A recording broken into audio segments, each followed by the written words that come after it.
¿Qué es una raíz?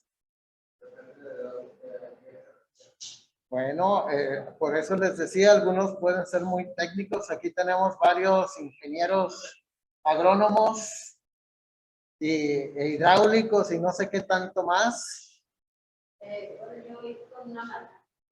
Las plantas.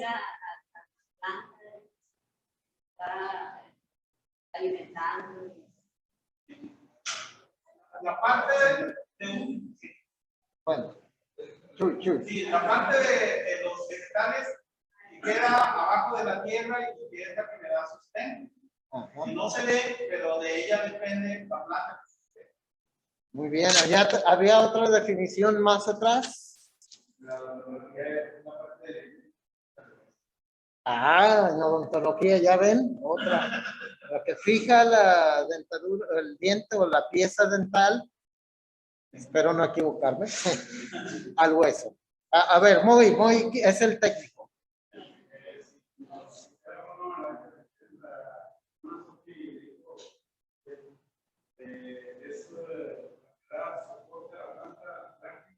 Y aparte la que donde la raíz llega y con la planta de todos los que están alrededor, lleva a las hojas, las flores, la que da alimento al follaje. Muy bien, no, acá Raúl a lo mejor también nos quería decir algo más, pero está dando chance. A ver, de nutrición.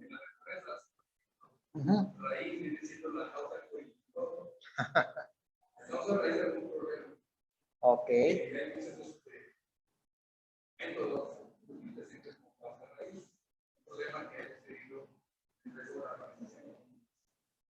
Gracias. Como Raúl se especializa en nutrición animal, aquí en La Laguna, para las empresas ganaderas, hay una planta que es la favorita, que sería la alfalfa, ¿no? ¿Cuántos cortes aguanta una planta que le cortan de muy abajo, pero no de raíz, y que vuelve a crecer? ¿Cuántos cortes serán? Pues, depende de dónde y todo, pero más o menos en promedio. ¿Tienes idea, Raúl?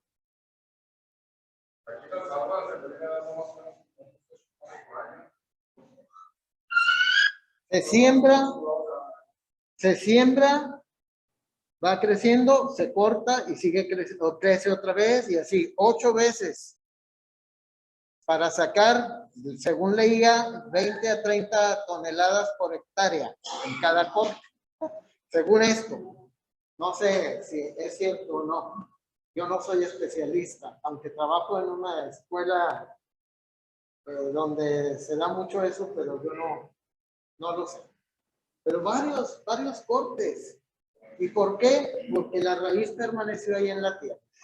Hay dos formas de que podemos ver esto como una ilustración. Una forma positiva y una forma negativa. En el día de hoy voy a tratar una en que la palabra nos insta a tener cuidado. Bueno, pero antes de entrar al versículo, a los temas bíblicos, dos cosas más. Aquí en los terrenos baldíos, ustedes ven que hay muchas plantitas, matitas ahí con unas flores amarillas o con, ¿cómo le llaman? Toritos o cosas por el estilo. ¿Qué pasa si la cortan así? Pasan, la trozan o la cortan. ¿Qué pasaría? Vuelve a crecer y vuelve a crecer. Lo que a mí me funcionaba en algún tiempo, que había un lote baldío junto a la casa o en el patio de la casa, no me acuerdo bien, hace muchos años, era que la agarraba uno y la estiraba sacándola de raíz, y era la única manera en que ya no daba lata, porque si no, muy pronto volvía a crecer. Bueno, ¿han visto las palmeras? Y luego en los noticieros de, pues, digamos, del clima y eso, cuando están anunciando los huracanes y tormentas tropicales, como lo que anda ahí por Guerrero, Oaxaca, y no sé, en estos días, veía yo un anuncio, las palmas moviéndose a todo lo que da. ¿Qué tipo de raíz creen ustedes que tiene ese árbol, esa palmera? ¿Será muy profunda para que no la arranque los fuertes vientos o no?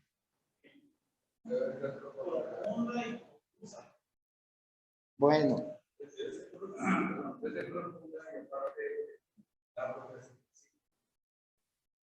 pues los pinos también que crecen, secoyas y otras plantas que son altísimas, también tienen unas raíces enormes. Estaba leyendo para preparar esto que hay algunos árboles que tienen raíces hasta de 120 metros para alcanzar el agua. Pero hay árboles que con los fuertes vientos se trozan, aunque tengan mucha raíz. Y las palmas, tuve que cambiar mi manera de pensar, tachar lo que había escrito y descubrí que no es tan profunda la raíz.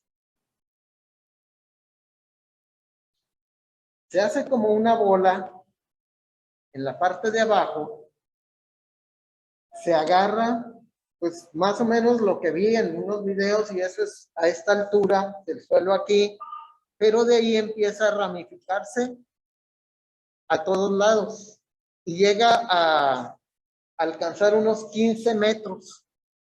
Entonces se agarra muy bien a la tierra, a otras plantas y demás. Iba a sacar unas fotos de unas palmitas que nos regalaron, que sembramos ahí enfrente de la casa,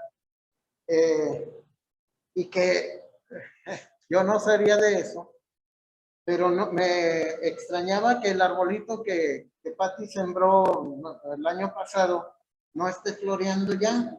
Y lo que al leer esto digo, pues se me hace que esas palmeras o palmitas o no sé ni qué tipo son, están robándole los nutrientes a ese otro arbolito y por eso no está desarrollándose ya.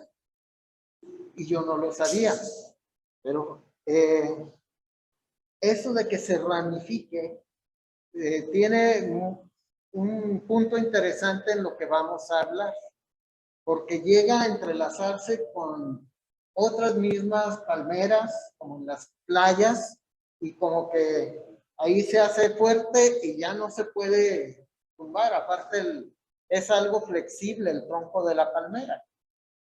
Bueno, pero ¿a qué viene todo esto? Vamos a Hebreos 12, por favor.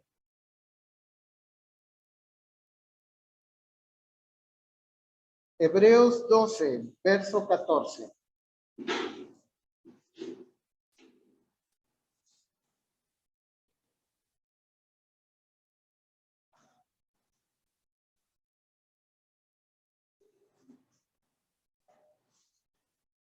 Hebreos 12, versos 14 y 15. Dice así: seguid la paz con todos y la santidad, sin la cual nadie verá al Señor.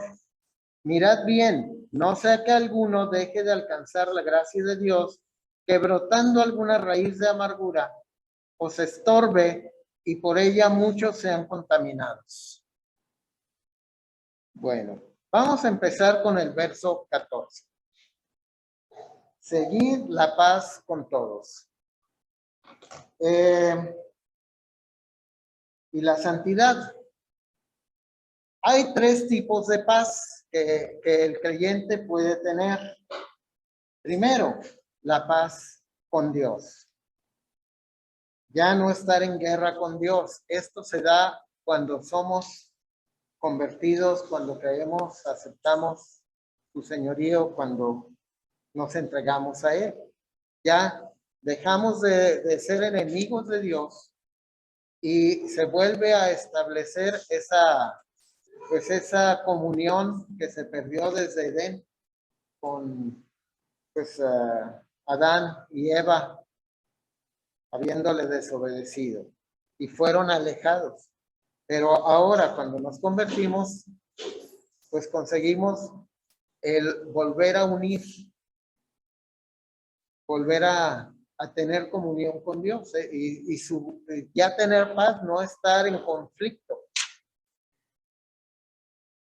Luego, también tenemos la paz de Dios. Y la paz de Dios que sobrepasa todo entendimiento, guardará vuestros corazones y vuestros pensamientos en Cristo Jesús. La paz de Dios es como la tranquilidad que tenemos, el reposo, la confianza en que todo lo que requiramos, pues, está el Señor para guiarnos, proporcionarlo, indicarnos qué hacer y no estar desesperados como lo estábamos antes de conocerle a Él. ¿Qué vamos a hacer? Se acabó el agua, la luz, que esto, aquello, y estaba uno, pues, estresado y sin saber a quién acudir. Y eso nos llevaba a otras cosas. Pero cuando tenemos la comunión con el Señor, podemos echar todas nuestras cargas sobre Él porque Él tiene cuidado de nosotros. Ese es el otro tipo de paz. Y el tercero es al que se refiere este versículo. Estad en paz con todos. No estar en conflicto con otras personas. Estar en paz. Ser ecuánimes, ser unánimes.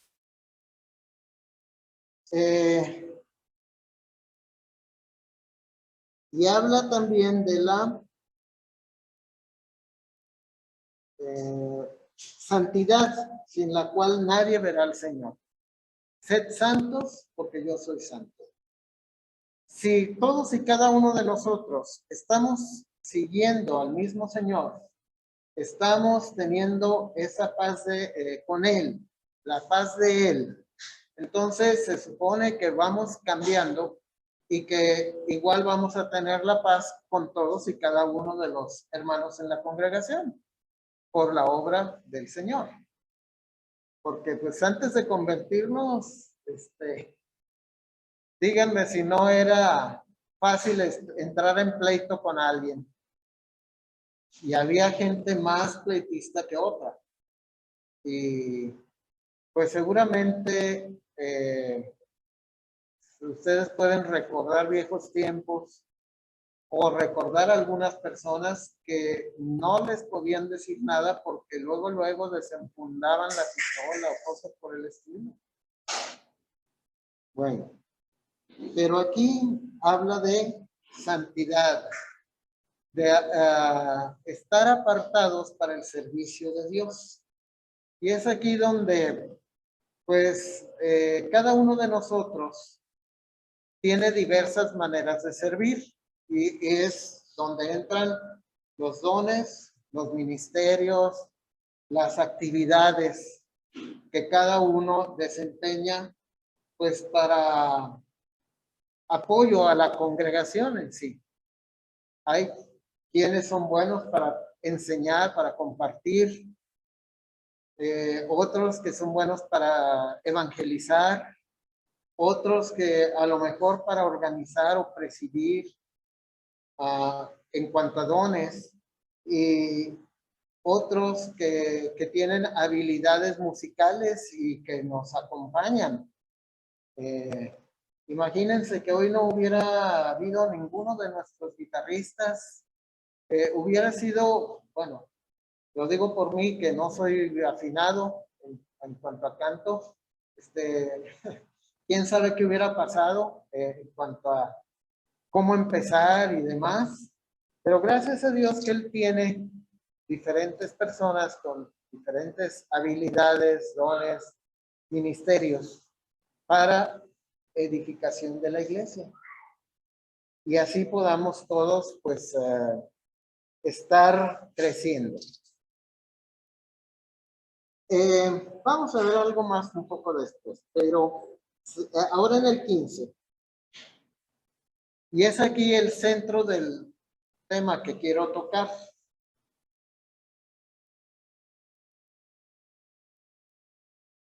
Mirad bien, no sea que alguno deje de alcanzar la gracia de Dios, que brotando alguna raíz de amargura os estorbe y por ella muchos sean contaminados. Y aquí tenemos que tener cuidado en no malinterpretar lo que nos dice este versículo. Lo primero es, pongan atención.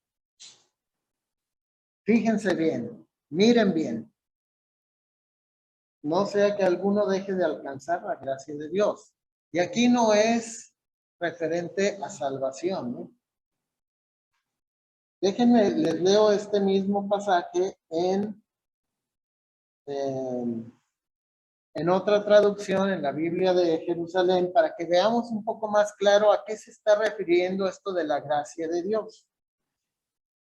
Dice en esta traducción, velad para que nadie se vea privado de la gracia de Dios, para que ninguna raíz amarga retoñe ni os turbe y por ella llegue inficionarse la comunidad.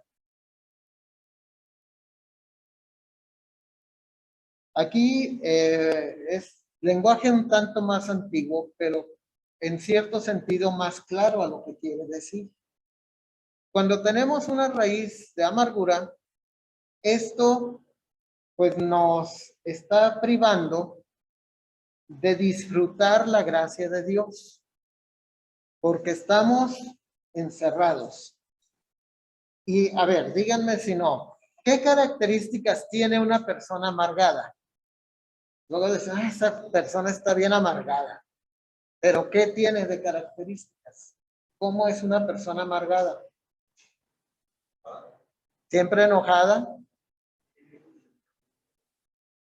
Todo le molesta.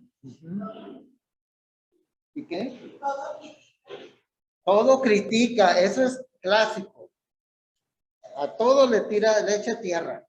Haga lo que haga cualquier persona. No es feliz ni deja Sí, no es feliz, es el estorbo que se provoca, es a lo que se refiere aquí. Y si tenemos ya la salvación, debemos estar gozosos, estar siempre gozosos. Pero la persona que tiene raíz de amargura no está disfrutando del gozo del Señor. Es a lo que se refiere este pasaje. Entonces, está siempre viendo todo y criticando todo y a todos. Que si porque algo sucedió o porque no sucedió. Si vino o porque no vino. Si le saludaron o no le saludaron. Total, todo lo toma a mal. Todo es negativo. Y la palabra que viene aquí más abajo, inficionarse. Se me hace que esta es una terminología de los que han estado en laboratorios químico-clínicos o en el área médica o de ventas de medicinas. Y aquí viene la otra especialidad a la que a lo mejor he hecho mano a los médicos, a los representantes de laboratorios. ¿Qué sería inficionar?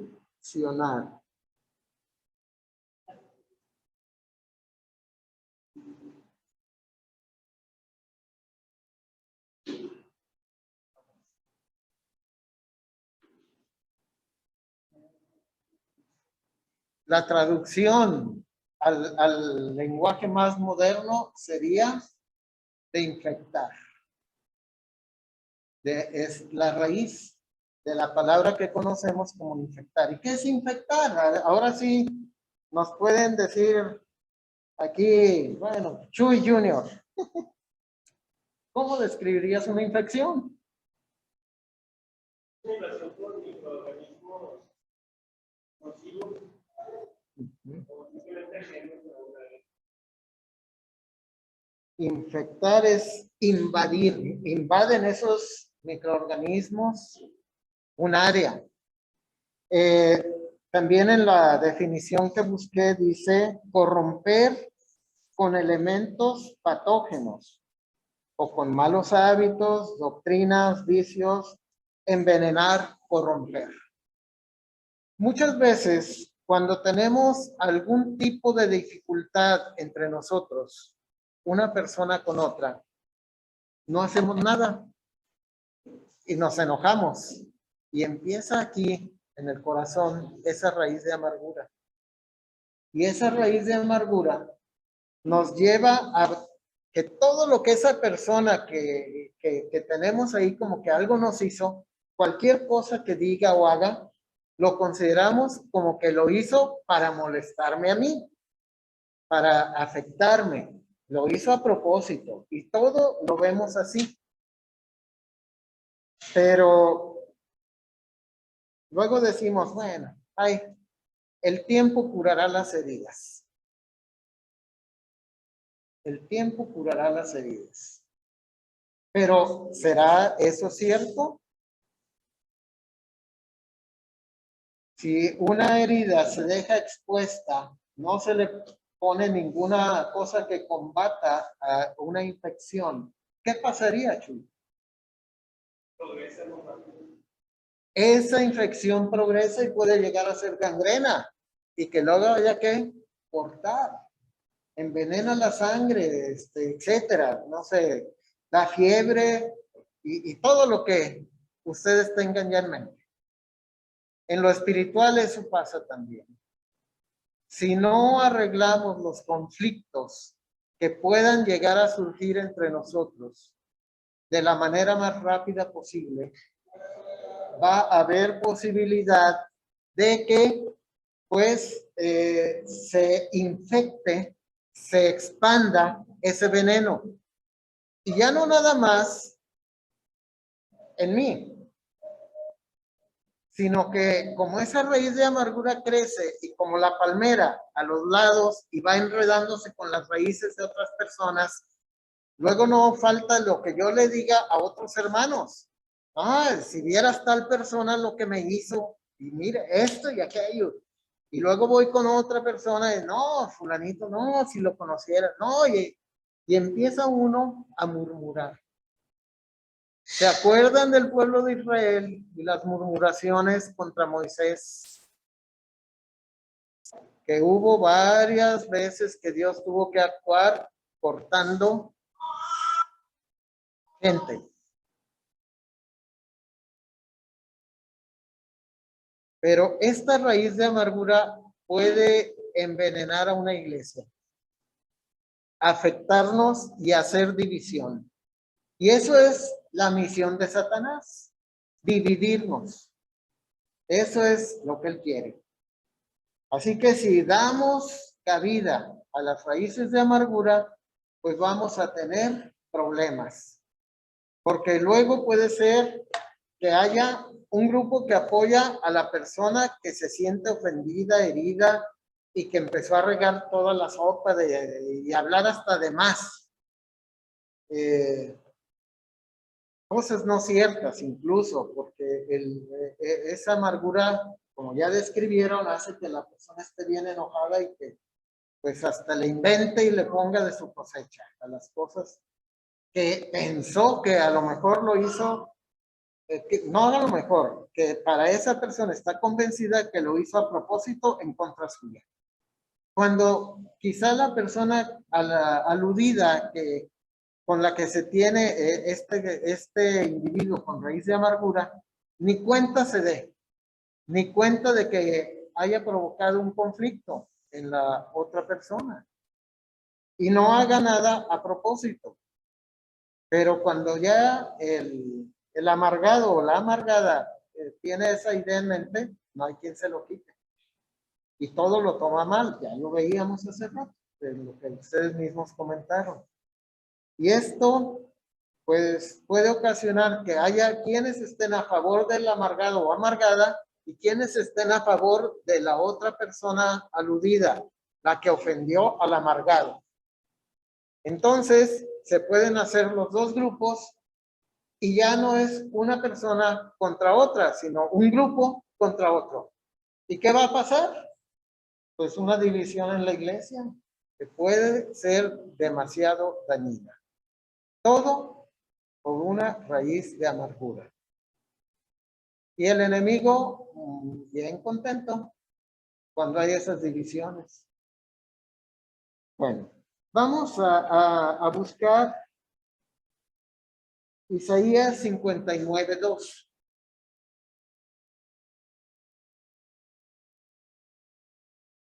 Isaías 59:2.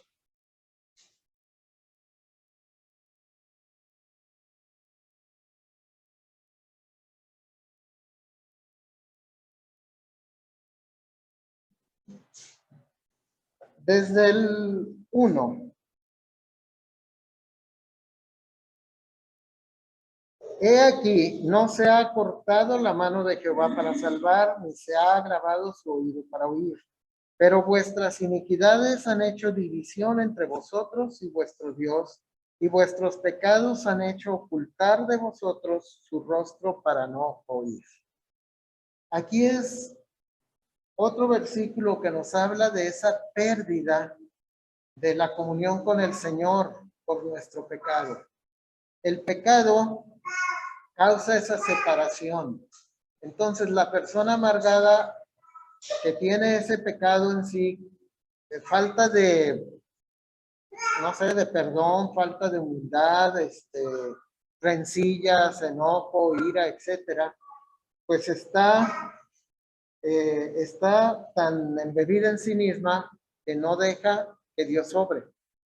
Y ese veneno, pues hace esa separación entre esa persona y el Señor.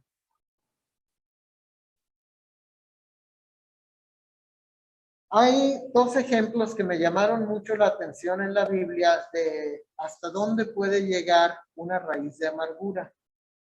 Dos en el Antiguo Testamento y uno en el Nuevo, de hecho.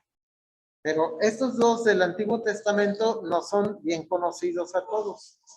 Vamos a Génesis 4, del 3 al 5. Génesis 4, del 3 al 5.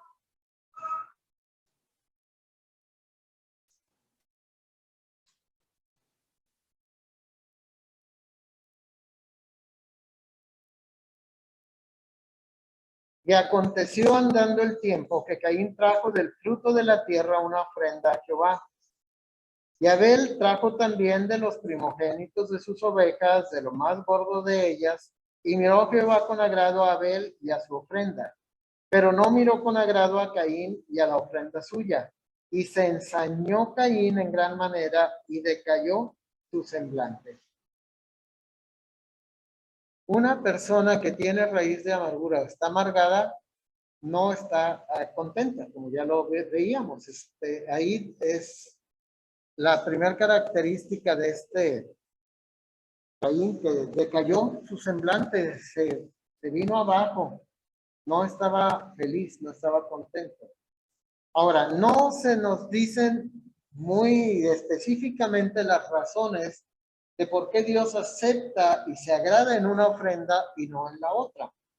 Y aquí podemos pensar en algunas posibilidades. La primera, la actitud de corazón. Podemos nosotros, cuando ofrendamos algo, hacerlo de todo corazón, porque lo queremos así, porque nos nace, o podemos hacerlo por orgullo y vanidad, como cuando se saca por ahí en algún evento un billete de los de 500 o no sé si ya haya de 1000 o qué sé yo.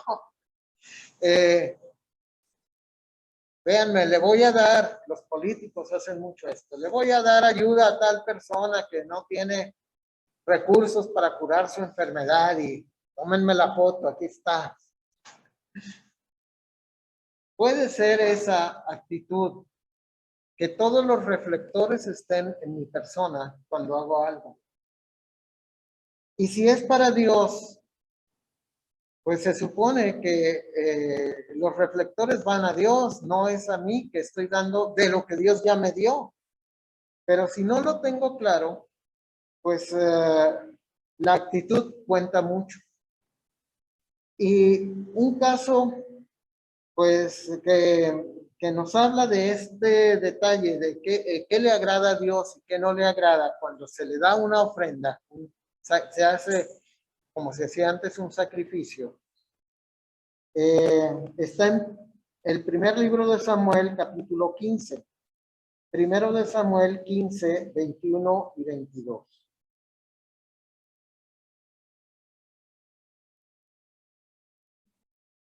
Primero de Samuel 15, 21 y 22. Mas el pueblo tomó del botín ovejas y vacas, las primicias del anatema, para ofrecer sacrificios a Jehová, tu Dios, en Gilgal. Y Samuel dijo: ¿se complace Jehová tanto en los holocaustos y víctimas como en que se obedezca a las palabras de Jehová? Ciertamente el obedecer es mejor que los sacrificios, y el prestar atención que la grosura de los carneros. Aquí está claro, lo que Dios prefiere es la obediencia a su palabra. Y aquí les había dicho al pueblo que acabaran con todo, todos los animales, que mataran a todo animal. Entonces aquí, pues también algunos se justificaban, estaban diciendo, no, es que eran para ofrenda. Sí, pues yo creo que no. Muchos de ellos lo que habían agarrado era para ellos, no para Dios.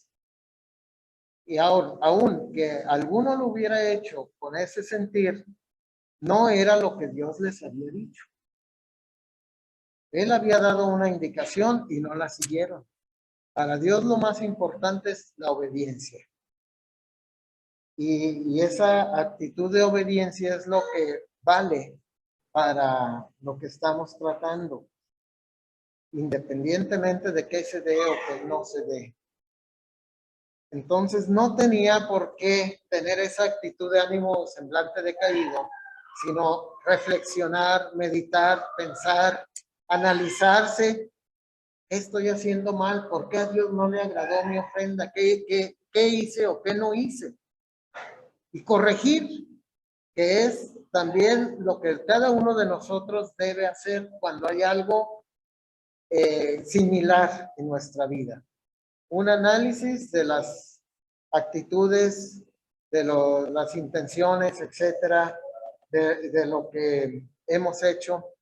Y si hay algo por qué pedir perdón, pues pedir perdón y cambiar de actitud para que no venga esa caída, que no haya esa amargura en nuestra vida. Bueno, el segundo caso, Génesis 25. Génesis 25. Verso 27.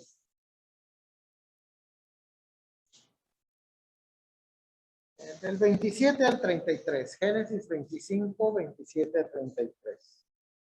Aquí recordaremos a Esaú y Jacob, o Jacob y Esaú. Dice: y crecieron los niños, y Esaú fue diestro en la casa, hombre del campo, pero Jacob era varón quieto que habitaba en tiendas. Llamó Isaac a Esaú porque comía de su casa, mas Rebeca amaba a Jacob. Y hizo Jacob un potaje, y volviendo Esaú del campo cansado, dijo a Jacob: te ruego que me des a comer de ese guiso rojo, pues estoy muy cansado. Por tanto fue llamado su nombre Edom. Bueno, paréntesis aquí. Edom quiere decir rojo.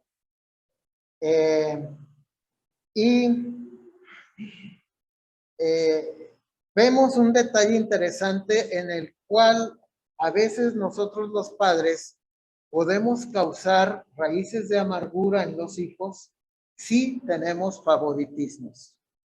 Aquí se ve clarito que Jacob prefería a su hijo cazador y Rebeca al hijo tranquilo que estaba ahí en las tiendas, que seguramente le ayudaba, le hacía compañía y había aprendido a cocinar, etcétera, etcétera. Y uno como que prefería a uno y la otra al otro. ¿Qué propiciaba esto? Una especie de pugna entre los hermanos. Aquí, como paréntesis, nada más, los padres tenemos que tener mucho cuidado de nuestras preferencias.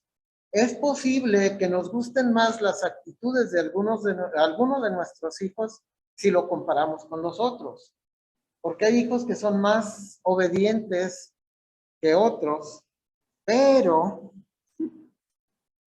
tenemos que ser parejos. Que aunque haya cierta predilección por las actitudes y acciones, los hijos puedan ver el amor que les tenemos, que es igual, todos amamos a nuestros hijos. Sean de una manera o de otra, les amamos. Pero que no piensen ellos que uno es más amado que el otro.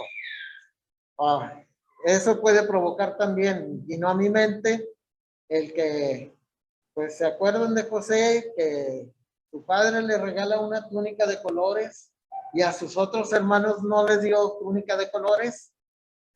Y eso provocó también una raíz de amargura en sus hermanos, los medios hermanos, que propició que lo vendieran a Egipto. Pero tengamos cuidado los padres en cuanto al trato con los hijos, que no se vea favoritismo. Procuremos la ecuanimidad en eso. Bueno, otro detalle, aparte de ese paréntesis,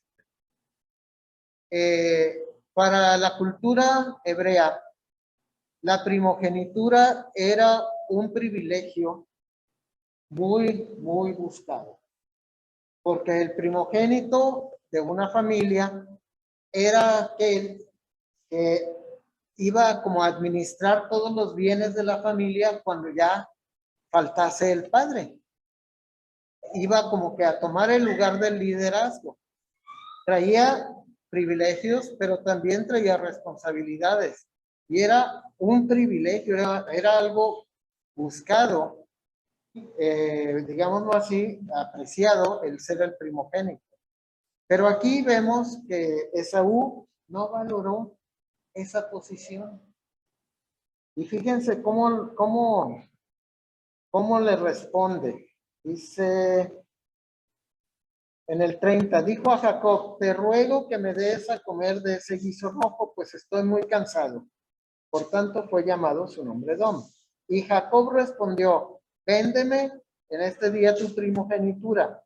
Entonces dijo Esaú, he aquí, yo me voy a morir. ¿Para qué pues me servirá la primogenitura? Y dijo Jacob, júramelo en este día, y él le juró y vendió a Jacob su primogenitura.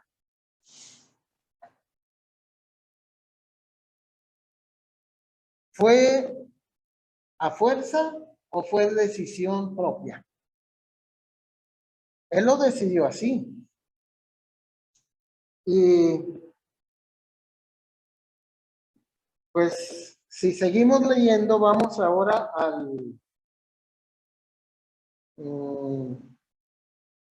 a Génesis 27, 33. Génesis 27, 33.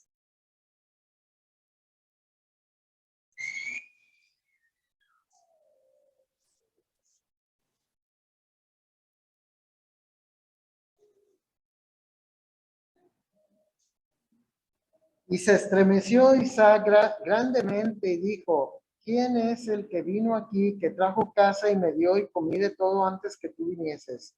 Yo le bendije y será bendito. Cuando Esaú oyó las palabras de su padre, clamó con una muy grande y muy amarga exclamación. Y le dijo, bendíceme también a mí, padre mío. Y él dijo, vino tu hermano con engaño y tomó tu bendición. Y Esaú respondió, bien, llamaron su nombre Jacob, pues ya me ha suplantado 2 veces. Se apoderó de mi primogenitura y he aquí ahora ha tomado mi bendición y dijo, ¿no has guardado bendición para mí? ¿Qué está diciendo? Se apoderó, me arrebató la primogenitura y mi bendición. Pero eso no pasó así. Él la vendió. ¿Y a poco se iba a morir de hambre el esperarse un rato más a que a preparar algo, a cocinar algo, a él mismo, o que le sirvieran algo? No, fue de voluntad y no tenía realmente, no estaba comprometida su salud, digámoslo así, que o era de vida o muerte que aceptara ese plato, ese guisado rojo. No, no era de vida o muerte. Era de flojera, era bueno, desprecio por un privilegio que en su cultura pues se hubiera visto muy mal. Pero acá como que le culpa a su hermano de que se la arrebató. ¿Y qué trae esa amargura? Si vemos en el 41. Ahí mismo, verso 41 dice, y aborreció Esaú a Jacob por la bendición con que su padre le había bendecido, y dijo en su corazón, llegarán los días del luto de mi padre, y yo mataré a mi hermano Jacob. ¿Hasta dónde llegó esa raíz de amargura? Hasta desear, igual que en el caso de Caín y Abel, matar a su propio hermano. Esa era la intención. Las raíces de amargura que tenemos nosotros, ¿hasta dónde pueden llegar? ¿Podrán llegar a ese extremo? A lo mejor ahorita decimos, no, no van a llegar hasta ahí. Pero cuando las tengamos, cuando haya algo o haya más bien alguien que realmente nos colmó la paciencia, que algo hizo, iremos a llegar a este punto de desear muerta a esa persona. Y si recordamos, en el Nuevo Testamento, pues se dice que los mandamientos que se dieron en el Antiguo eran, por ejemplo, no matarás. Pero el Señor dice, cualquiera que aborrece a uno de sus hermanos, a su hermano, y le dice, o le dice algo ofensivo, es como si ya lo hubiera matado, como deseándole la muerte. Muérete. Es como haberlo hecho físicamente. Entonces tenemos que tener cuidado de que esas raíces de amargura no penetren en nuestra vida y se expandan y contaminemos a otros hermanos que están en derredor nuestro, diciéndoles de cosas sobre tal o cual persona, chismeando, cosas que a veces ni nos constan, inventando cosas, criticando a personas. ¿Y qué podemos hacer si alguien viene a nosotros con esa amargura? Pues, primeramente, no hacer caso y no agarrar partido. Y pues animar a ese hermano a que si tiene queja contra otro, vaya y arregle esa herida antes de que se corrompa, se infecte y traiga pus, pudredumbre y demás. Y que no nada más afecte a la persona, sino a toda la congregación. Lo más fácil es escuchar. Y cuando éramos del mundo, seguramente nos encantaba estar oyendo los chismes de lo que hizo fulanito o perenganito y cómo se le desquitó la otra persona y cosas así. Y bueno, encanta el chisme. Se dice que más entre las damas, pero no es cierto. Yo creo que también entre los varones en los trabajos y demás, también hay ese tipo de chismes sobre lo que le pasó a tal jefe o a tal supervisor o algo. Ándale, qué bueno. Cosas así que está uno, pues, indebidamente ahí haciendo y diciendo cosas que no muestran ni misericordia, ni que ahora somos diferentes. Entonces, bueno, aquí voy a dejar, tengo todavía otra parte que lo compartiré en la siguiente ocasión que me toque la predicación. Pero sí es importante que ahorita nos quedemos con esto. No demos lugar al diablo. El diablo quiere dividir. El diablo quiere dañar a la iglesia, dañar el testimonio de las personas.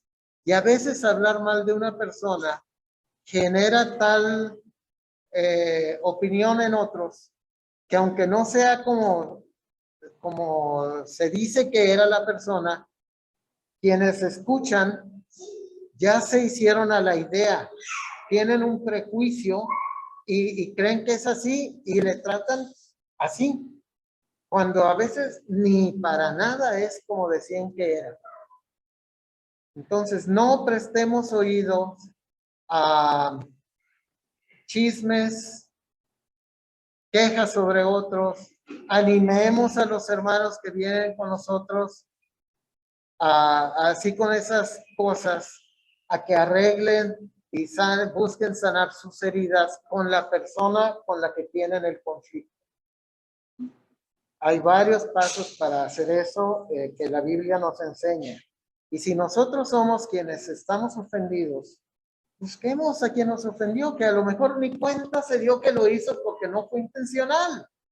Y nosotros ya hicimos toda la película de que la trae contra mí.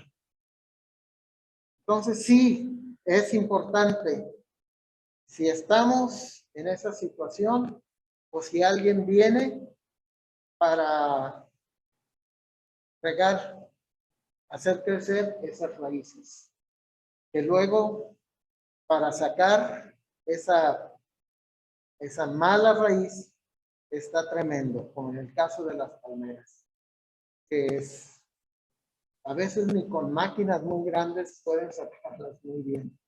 Depende de qué tanto hayan ya crecido, ramificado ahí abajo. No dejemos que eso crezca para nada, que no saquemos, no nada más como cortar así la plantita. Está bien, te perdono, pero no olvido. Ajá. ¿Es perdón? Pues no. Al rato crece otra vez esa planta como la que cortamos así y no de raíz. Entonces, nada de que perdono, pero no olvido.